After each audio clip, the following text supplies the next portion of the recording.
Welcome back to another episode of On the Subject. I'm your host, Michael Vilardo, and I'm so excited today. We have a long lost friend coming onto the show, an incredible leader, a newcomer entrepreneur, and someone who's been able to help so many people get into incredible roles for themselves while also being an incredible house DJ. We're excited to be able to hear all his perspectives. This is Joey Vecchione, my first college roommate and the founder and CEO of Gold Level Talent. We're so excited to have you on the show today. Thank you for coming on.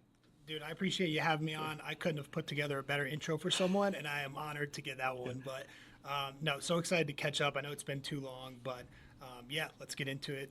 Kind of whatever you want to cover. Yeah, no, this is fun because our listeners have been able to see a wide range of guests. We've been able to have some incredible people across sports and music and industry, and we're always trying to be able to add more value to our listeners. And I think one thing that hasn't come up a bunch is in a selfish way, a lot about myself.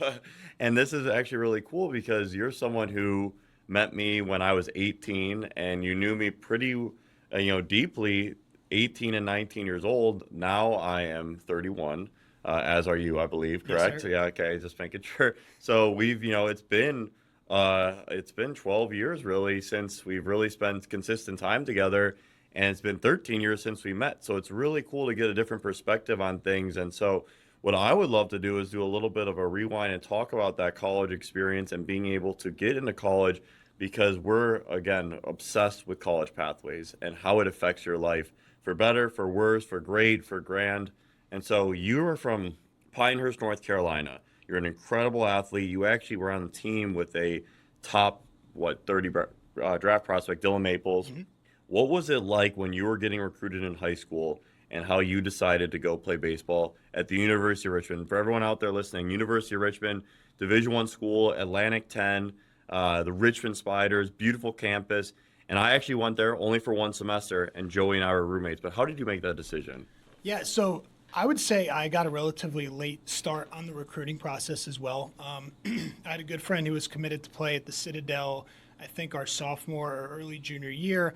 The guy you mentioned, Dylan Maples, he was recruited by every school under the sun, a ton of college offers, a ton of attention at the MLB draft level. But my offers really didn't transpire until like late junior, senior year. I was very fortunate to have Richmond, or to be on Richmond's radar, as well as a couple other schools. I was really torn at the time between there and College of Charleston. Honestly, when besides having the recruiting coordinator that we were both very fond of to Yes. get to Richmond, Shout out Ryan Wheeler, wherever you yeah, are out there. Great guy. a big factor was I wasn't sure I could get into Richmond just off my grades, so I did think to take advantage of an education that I probably wouldn't be able to get otherwise. It's a great school to It's a go great to. school. Top 20 business school, which I knew I wanted to pursue. And honestly, if you're good enough on the field, like the scouts are going to find you. So the Yep. deal breaker for me, or not, I guess the deal maker was going somewhere. If things fell through with baseball, I'd still have a great education to fall back on. And that's actually exactly what happened. Is I was hurt more often than not while I was at Richmond. Yeah, no, and I love the Robbins School of Business, and that's very similar for me.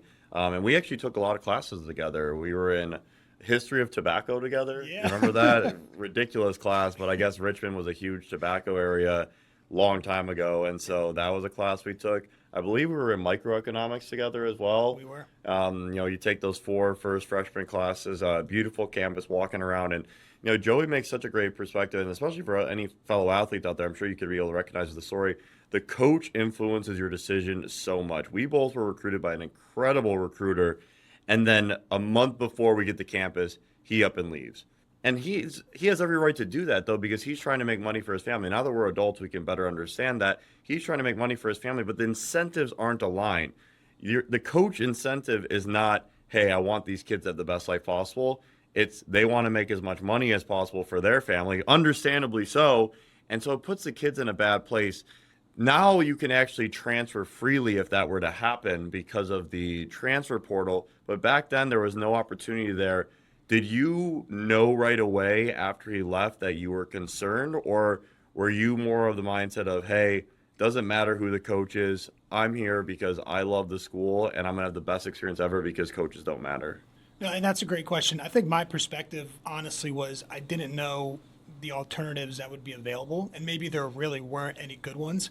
And I remember being with you when we got the news and kind of thinking, okay, this really shakes things up. But we were also so close to reporting to campus. Yes. I felt like it'd be premature to, start getting into what a pivot would look like. At that time, neither of us had even spent time in college, which is exciting You enough. couldn't do anything at that time. Like Yeah. what could you have? In theory, you could have went to a junior college. Exactly. That's probably your only option. There's very limited chance we could have pivoted at that time to another Division One school. Absolutely. And I think to your question, though, and going back to the point of knowing Richmond was such a good school, I was like, I'm going to take my chances, still following through with that. And yes, if you're good enough, maybe you play at the next level. If not, you still get an amazing education. And, it was tough to have the foresight at that time, but I think the decisions at least went well. And I have no regrets as far as, the turns that were taken and what's panned out. Yeah, no, I love your perspective, and I always say to people, and this really hit home for me. Was not able to play professional, and that was a dream of mine. I think we shared that dream, which really brought us together. But LeBron James, when we were in high school, I saw a clip of him saying, my coach, Coach Drew, who coached him in high school, use basketball as a tool to a better life. Beautiful saying. And so then I started trying to do that to myself and say, okay, use baseball or hockey for me as a tool to a better life. Now, for him, it's hundreds of millions of dollars. For me and for you, it sounds like it was to get into the best school possible. And so I want to actually talk about that at Pinehurst, what the culture was like, because that's something that I really struggled with in Cary. In Cary, the social culture was, in Cary, Illinois, for those of you out here that don't know where it is, it's to go to Eastern Illinois or Northern Illinois on a baseball scholarship was cooler than going to Harvard, which it is what it is, and not everyone is huge education buffs out here. I run an education company, so I'm very passionate about it. But that I think was very negative for the high school psyche, was saying, hey, going Division One at all costs is cooler than going to a great school, which I think is a terrible lesson out there for anybody out there. And Joey said it so beautifully, like, if you want to play professional, which we both wanted to, you will make it no matter what school you go to if you are good enough. It's truly, you're not going to be not seen if you're playing at the collegiate level. Can you talk about what it was like at Pinehurst, though, especially since you grew up with someone who, and did he end up getting any MLB games, Dylan? Yeah, he spent some time with the Cubs in previous years, but yeah, he made it to the So top. you grew up with someone who was like off the wall talented and really top prospects. So was there a lot of pressure in your community around athletics over academics, or how was that in Pinehurst, North Carolina, which is a beautiful area, amazing golf courses? Go check it out. Site of the U.S. Open. Yes, it a month was or this two year. ago. Yeah. Yeah, so I would say it's a small town. So, of course, the larger the athletics and the extracurriculars tend to be magnified instead of, if you're living in L.A., I don't know. I didn't grow up here. I don't know the high school as well, but there's so many other things to Yep. occupy you or distract you. So, yes, in Pinehurst, it's like either the football during that season or baseball or whatever the case may be is the focal. I would say, yeah, and as a young athlete and with any sort of aspiration of playing at the professional level, that supersedes education. Yep. And I was thinking more along the lines of what teams are like top 25 college baseball teams. Yep. What's Same competitive thing. enough. Yeah. And I was putting education way in the backseat. Honestly, I applied to one school. I applied to NC State as a backup in case I got a season-ending, career-ending injury and knew I wasn't going to be able to play. But otherwise, I was banking on a sports scholarship panning out. So I hope that kind of answers the question. But yeah, at the time, it was like baseball is more important than education. And honestly, even during my time at Richmond and Rollins, which are two stellar schools, my mind was still focused on what's next in the sporting world. I don't want to say I didn't make the most of it. Maybe I didn't from an education standpoint. But it's crazy how late it takes to usually have that realization. Oh, I completely agree. For me, it was all about baseball and hockey growing up. And then, at the end of my journey, I was lucky enough to play 1 year at Purdue in the Big Ten. And it wasn't until the middle of that year is when I gave up in my head and said, I got to get a real job. I still thought, hey, I'm going to play professional. I'm going to do whatever it takes. I'm going to get noticed, and this is my life. And you know what? I've always been able to make it work. And so it's going to work. Baseball's going to work. And you have to have that confidence and optimism in yourself if you do want to make it happen. But to your point, then you're not getting as many internships as you should get. You're not taking the most difficult classes. school is not the priority. And hey, things have worked out really well for Joey and I, and we're so gracious and we love, living in LA and the lives we live. We're both entrepreneurs, both CEOs. It's been a great journey. But to your point, it's because your identity is so tied to baseball. And it was everything to me. And so, like, talk about that as well. What was it like shedding that identity? I know for myself, it was really hard for a couple of years, really trying to figure out what did I care a lot about. You never want to be a high school Harry. You don't want to be always looking back and saying, oh, I was the star athlete and live off that your whole life. I mean, I even see now we've had some pretty prominent ex-athletes come on the podcast, and that's even hard for them because you can't live off your high school, college, or even professional glory forever. You have to be a human being at the end of the day. And I think that one thing I've realized older I've gotten is you can't live for accomplishments. You have to live for maximizing lifestyle. Now, they are correlated because the more you accomplish, more likely you're able to make a better living and be able to have a better lifestyle. But lifestyle is way more important than accomplishments, in my opinion. And just curious how you shed that identity of being an athlete and turned into an entrepreneur and a musician. So I think you make an excellent point that a lot of times we would take the accomplishment of playing Division I, playing professional baseball, that would yield the lifestyle we're looking for. That I can't speak for you, but you probably enjoy that now. And I found a different way to achieve the lifestyle that I'm super happy with. Yeah. I'm not making $20 million a year as the shortstop of the New York Yankees or anything like that, but I feel like those people live on their own terms. I think that's what we're all trying to get to, whether you realize it or not. And I think especially athletes or anyone pursuing something extracurricular, you kind of feel like there's one path of getting there. And in the meantime, you're so tunnel vision. I don't know how you felt. My guess is probably similarly. But when you're at Richmond, Purdue, wherever, and the failures start to happen, you don't look at it as much of like, this is a part of the game. You look at it of a stress of, am I messing up my one opportunity to take me to the next thing? 1,000,000%. And something I really want to highlight, when you're growing up and even when you're in college and everyone wants to say the lessons you're learning now are going to teach you stuff for the future. When you're in that moment, it's something you don't want to hear and you don't believe. You're like, hey, man, I'm going to play professional baseball, whatever. I'm never going to need a backup job. But once you get out of your competitive athletic phase, that's when I really realized how invaluable those experiences were. And there's times where if I'm working all night, if I'm working 7 days a week, I'm like, there's been tougher instances, and I'll give you an example, like losing a doubleheader at Richmond in the Northeast, driving 14 hours back on a bus, getting out in the pouring rain to push a cold tarp across the field, and then being at lift the next morning and then at class the next morning.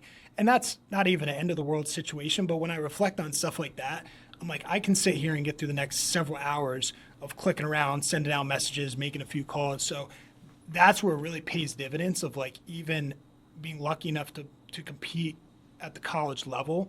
What it teaches you for all the years and decades to come is something that you can only get through a certain amount of experiences. Yeah, I know. I always say to people who talk to me that playing baseball, especially at Penn, it's such a challenging school that was way harder than being a CEO. I like being a CEO way more than it, though. It's a lot more fun and entertaining. Because to your point, like going to Penn, which was such a life-changing opportunity for me, I was really lucky to get to go there. We'd have doubleheaders every weekend because the Ivy League, they've changed it now, which is so much better for the kids, and I'm really happy for them. The Ivy League's whole thought was like, oh, we don't want you missing class on Friday. And so in conference, we'd have a doubleheader Saturday and Sunday. Well, the little thing they don't acknowledge is that at a school like Penn, kids are in the library all day Saturday, Sunday. But if you're at the field, so you'd have to get to the locker room at 8, and you probably wouldn't get back to your apartment until 8, 9 o'clock. And that's not an exaggeration. And so how are you supposed to compete with these kids in the classroom when you have your whole weekend shot with baseball? And so I always say, like, the demands of a Division I schedule and an Ivy League school, that was the most challenging time for me. And it was really hard the first semester. I had a really big culture shock because I don't know if you recall, but like, I went from Richmond to junior college because I was trying to play hockey. And then I went from junior college to Penn. And so that was a huge jump. And I really struggled my first semester, but to your point, it taught me a lot. And I wanted to actually loop back a fun story about Ryan Wheeler because, Ryan Wheeler coached at Penn before Richmond. Yeah. And so this guy, and again, an incredible recruiter. I don't want to do him dirty right now. I want to give him credit because I really do like Ryan a lot, and I hope he's having a great life. And when I was at Penn, I actually saw him a few times at Temple because we did like some fall scrimmages, and it's right across the street, Temple and Penn. And he's always so nice to me. But when I was at Richmond, and that's how he got me to go to Richmond, he made fun of Penn and said, "I don't see you wearing a pocket protector. Like it's all nerds there." Like, and I'm saying this with like full honesty. And again, Penn, by the way, is not that. Penn is an unbelievable place. I love Penn, best experience of my life. But isn't it funny how at the time I was 17 talking to this guy, and those words I still remember them, and that shaped my perspective and my decision making. And it all worked out well in the end. But these adults can manipulate kids so much. And again, that's why I always talk about make sure that you surround yourself with the right people who can help you get to the spots you need to get to, because at the end of the day, is their agenda and motive aligned with yours? It not always is. So that's why family is so important, and making sure you have good friends. And I know you have an incredible support system around you. How were you able to transition from an incredible school like Richmond to an even more, rare opportunity? You went to Rollins afterwards, which is such a beautiful school. For those of you who don't know, it's consistently ranked the top 3 campus in the country, Winter Park, Florida, and one of the best D2 baseball schools in the country. And you met your partner there. Yeah. So I had this weird circumstance of being hurt so often at Richmond, was able to get 2 red shirts, one in season, one out of season, with regards to when the injuries happened.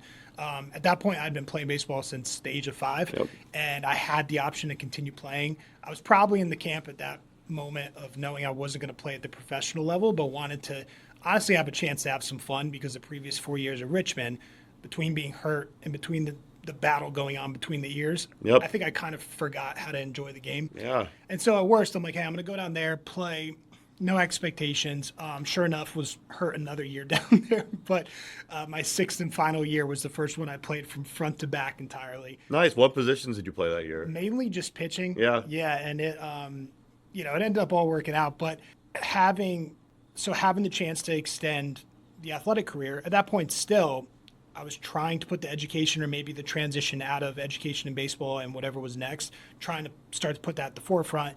Was lucky enough to meet a longtime partner now. Absolutely that's amazing. Yeah, no regrets of where it kind of got me. But I did have an understanding that I wanted to get out to Los Angeles, have family out here, have always liked the scene. And as soon as I graduated from Rollins, my thought was, what can I do to save up some money to make that transition a little easier, understanding just moving costs, understanding the rent and all that, and the cost of living in general in LA is elevated. It's very high. Yeah, so I was looking into something that wasn't going to be a flat salary job, something tied to commission. And I do have a perspective on this that, if possible, almost everyone should experience a chance where a part of your pay is incentivized, because that. 1 million. Let's dive in on this. I love this topic. So one thing that I've done at Subject, and not everyone took me up on it, but I made it a requirement that everyone got offered some type of variable comp. And you had a choice of, all sales and customer success reps have serious commission, and I'm really excited about that. I think everyone should be commissioned. And then from the non-sales roles or customer success, we made an offer, a salary choice, and if you took the lower of the salary choices, you would have variable comp. And again, not everyone took it, but I do actually think I'm leaning towards more next year, not making any salary changes, but actually just adding on, even if it's nominal, some type of tack to say, hey, and everyone has equity, by the way, too. So every one of my full-time employees has some form of equity, but I think everyone has to have variable comp, because it makes every day much more exciting. Eat what you kill mentality is so important. I mean, I would love a world, and I was even joking with my sales reps yesterday, and they're not going to go for this, but striker, real estate, they're all commission only roles. That's how I think it should be personally, like totally eat what you kill. I might get completely crucified for saying that, but I think that commission and having motivation every day is so powerful. I think it's a beautiful thing. Couldn't agree more. I think, and I understand a lot of people who wouldn't be in agreement with it, because I think right now, I forget the statistic, it's like over 50% of Americans have less than $1,000 or a couple $1,000 in their bank account. So then when you put the pressure of, I got to eat what I kill. If I don't kill that month, then we're in trouble. And we're going further into debt, which is like a whole other conversation. But yes, if it's 5% of total potential earnings, something small even. Or if it's up to 100%, I'm a big fan of understanding what that does really to your mind of like, am I going to go the extra mile? Am I going to do the extra thing?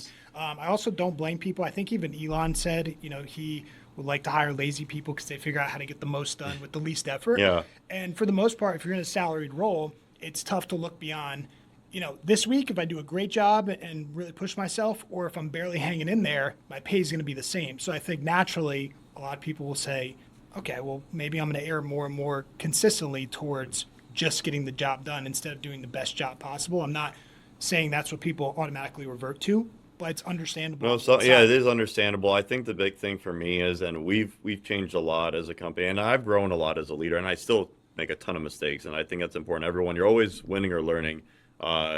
Making mistakes is part of business, and you just got to learn as quickly as possible. Where we're at now, so we're a lot smaller now than we were in previous years, and doing better than we've ever done.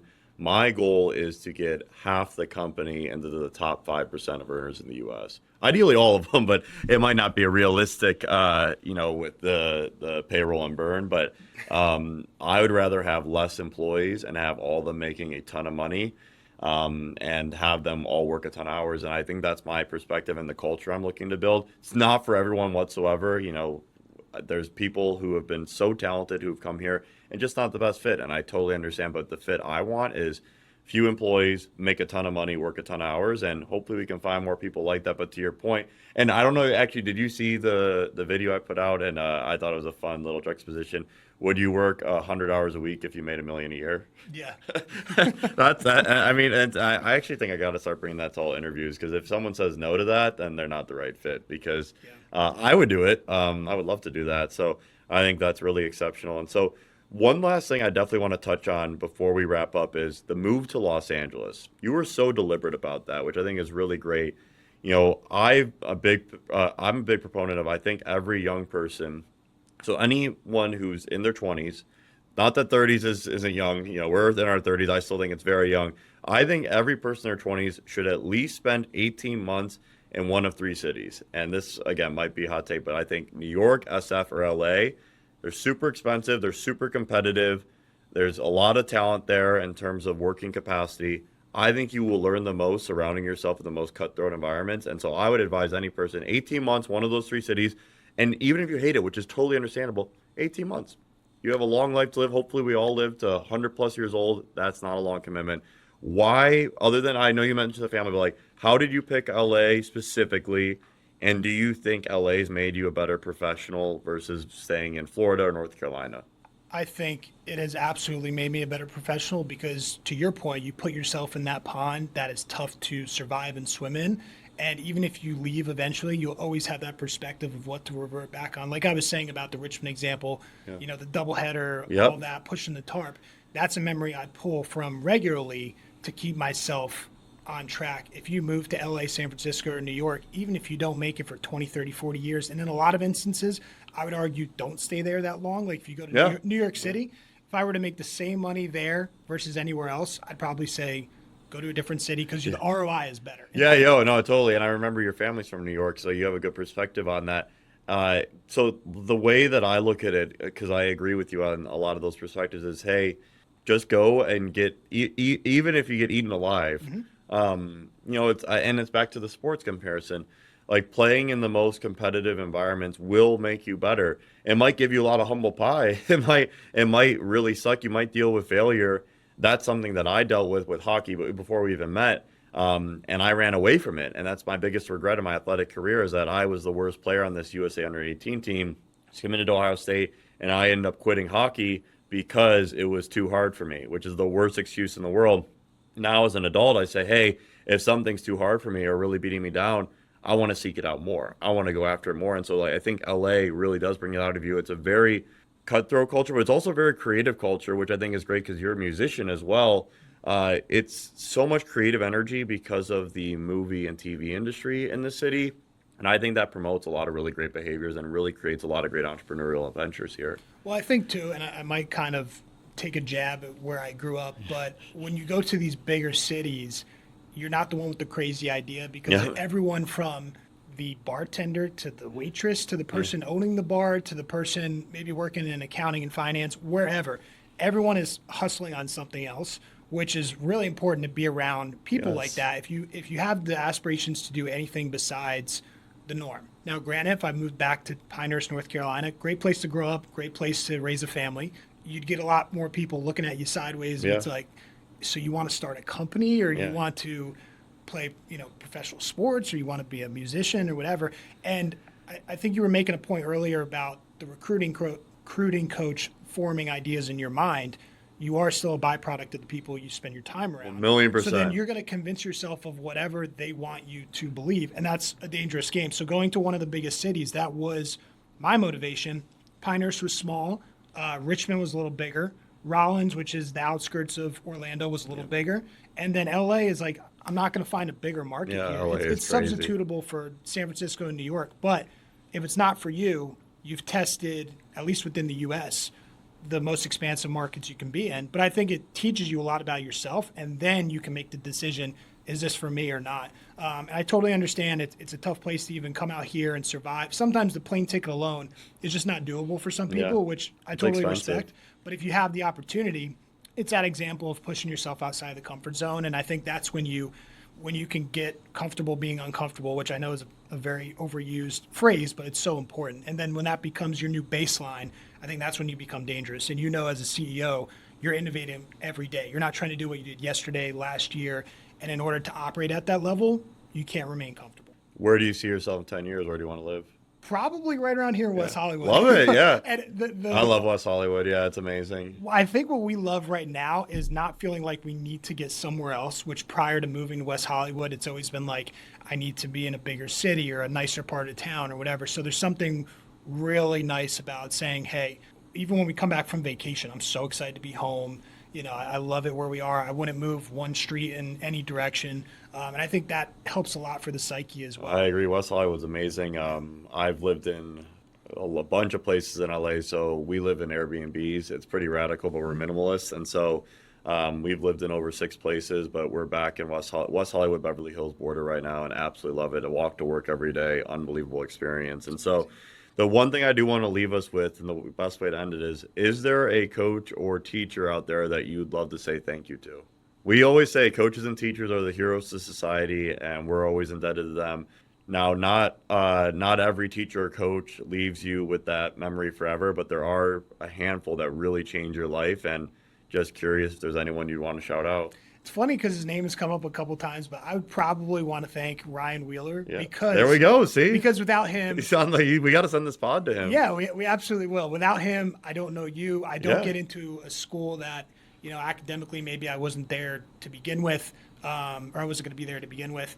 And then everything that's transpired. Yeah, you got to go to Rollins, meet your partner. This is amazing. So, Ryan Wheeler, you hit it here first. And I think this is a great way to tie things up is teachers and coaches, they truly are the heroes of society. We thank every teacher and coach for putting their kids in front of them in life, and we're so thankful to be able to know you all. And it really does show you, as you can see, we have such deep memory recall of this person who we never even officially played for, who recruited us to a school. Your impact on students lasts so long, and so take every interaction you have with a young person extremely seriously because it can really change their life, and ideally it's always for the better. But that was another incredible episode of On the Subject. We're so lucky to have Joey. Hopefully he'll be a return guest of the show, and we really appreciate everyone being able to tune in. Please go on YouTube, click subscribe, and follow us on Spotify as well. Those are the 2 platforms we're really pushing, YouTube and Spotify. Thank you so much. Really appreciate you having me, Mike. Good.